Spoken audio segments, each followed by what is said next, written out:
So we're going to start kneeling or seated, whichever one is comfortable for you. The idea tonight is that we're going to start as close to being a seed as we can. Okay, so just first of all, get yourself nice and comfortable into your kneeling position. If it's not within your practice to have feet flat behind, feel free to put the toes under. I'm quite enjoying working out the tension. Tension is the wrong word, the lack of elasticity in the feet. And I think this is really important that we kind of pay attention to where we get these areas of tightness. Because quite often where they are tight is not where the problem lies.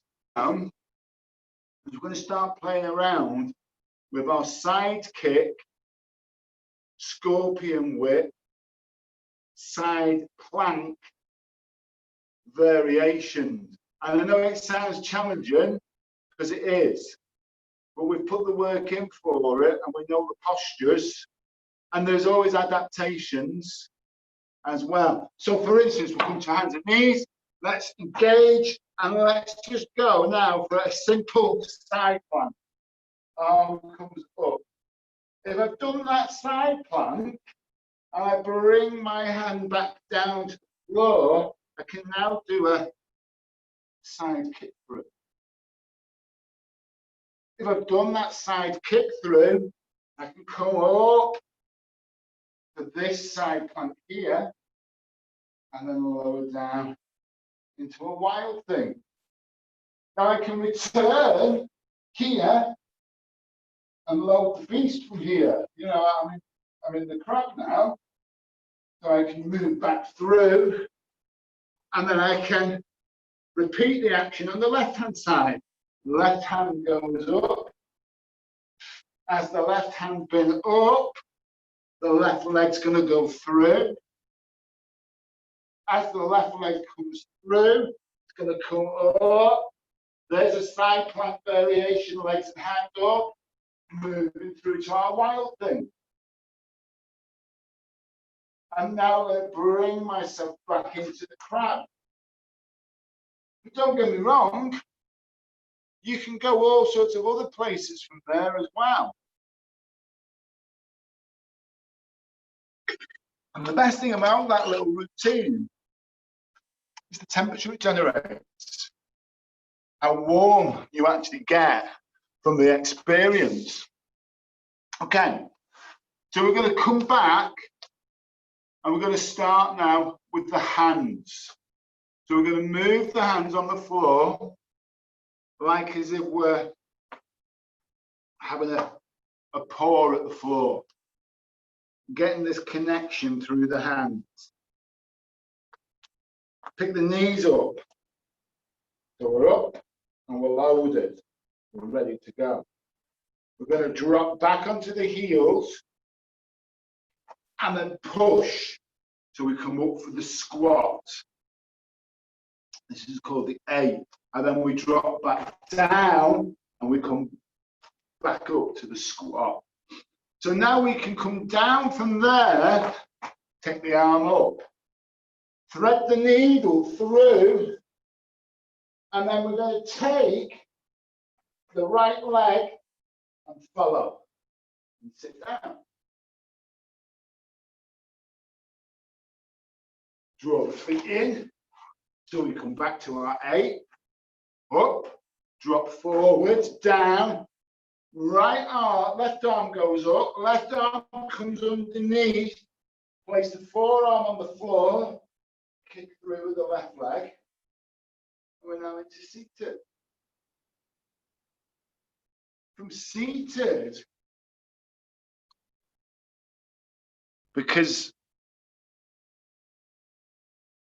I can't emphasize the importance of good movement. I look too far away now. So when we move from spirit position Because this is realistically where I think that we should be starting from, not in a variation of a stance or whatever frantic position, in a very neutral position, as if we've been talking and discussing to somebody. We're not presenting anything, we are neutral, keeping a very, and this is difficult because your body wants to take a stand and it has to stay central. Your breathing wants to elevate and it can't elevate, it has to stay central. But what we've been practicing is this ability to just move. We're not thinking about it, we're just moving. So I'm going to put my hands, I'm going to put them in prayer position. It can be any comfortable, oh, I'm just thinking about what you were saying there. Whatever position it is, the hands are up, not the pocket. We're going to step to one side and then come back. 1, 2. 1, 2. And this is really important. We go out, return, and this is the beginning. And I want to be moving around the 4 walls.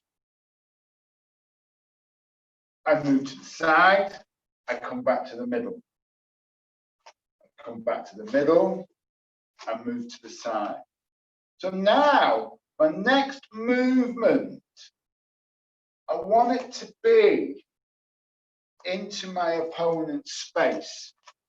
So if I put my opponent in the space, go around again so I can get this right. I'll use my water bottle today. There's my opponent in the space. Okay. Anyway, just put, I give Bob his imaginary arm, big chest, little thin arm, like 6 feet arm. This and there, or on this side. There's his arm there and there. And it's quite useful. It's a good little technique, but don't get stuck on it. Because also from here now, if he now starts to wiggle this arm, wiggle it out, I now need to be able to fold an elbow strike. So we're backing ourselves up with an elbow strike each time.